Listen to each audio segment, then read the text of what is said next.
What's up, guys? Power Maniac 720 here, and I have for you round 5 from Virginia Winter Regionals. My opponent here is Ian J. Lutz. So Ian had definitely one of the most interesting teams I saw of the day. Actually, it's the only team I can fully remember from the tournament. He was running Aromatisse, Cresselia, Camerupt, Steelix, Tyranitar, and Cradilly. So, like I said, definitely a really weird team. Obviously, it's a hard trick room team. He's got a sand mode with Mega Steelix and T-Tar, and of course he's got Mega Camerupt. So looking at the teams, Suicune was really good in this match, and I was kind of expecting Suicune to kind of be the MVP, as long as I can get rid of the Cradilly. So my opponent leads Steelix, Cresselia, which is perfect because I end up leading Ambipom and Tornadus. So I go for the fake out taunt on Cresselia turn 1, just in case I had a mental error, because I figure the Steelix is just going to protect, Mega Evolve and protect. Unfortunately, my opponent reads this perfectly and goes for the Helping Hand Rock Slide. And I'm a little concerned, so I'm like, well, this is non-stab, so maybe it won't KO Tornadus. And it really would be awesome if it didn't, because then I could just Heat Wave next turn and do a nice chunk of damage to the Steelix.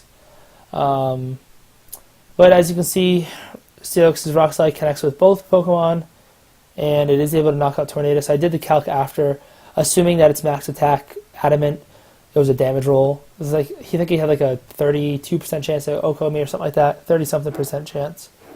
So Steelix switches out, and Aromatisse comes in, which is really concerning because Aromatisse, of course, can't be taunted, and also I don't even have a taunter left.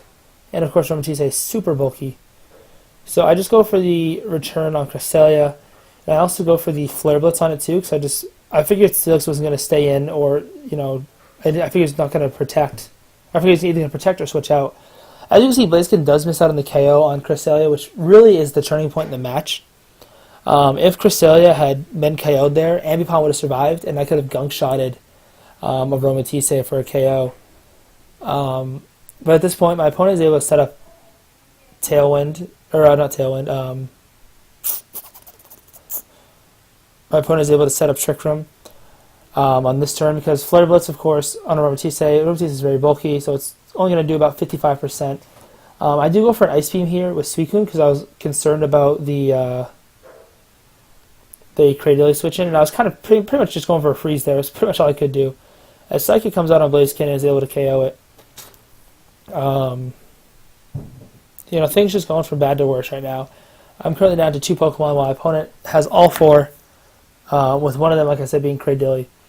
If I could knock out... I have 1 Pokemon left. If I could have knocked out the Cradilly earlier in the match, I think Suicune at this point could have taken the 3 on by itself, because both Pokemon are in KO range from Scald. And also, I think in a 1v1, I beat Steelix.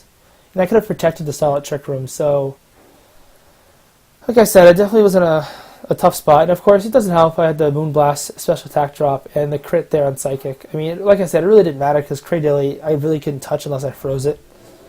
So my opponent just goes once again for a Moonblast. And of course, Giga Drain here is going to pick up a KO pretty easily. So, like I said, my opponent had a really cool team. At this point in the tournament, I'm 3-2. I know I need to win out to even have a chance at top cut, although from 3-2, top cutting is very unlikely, unless I get paired up at some point. So stay tuned for...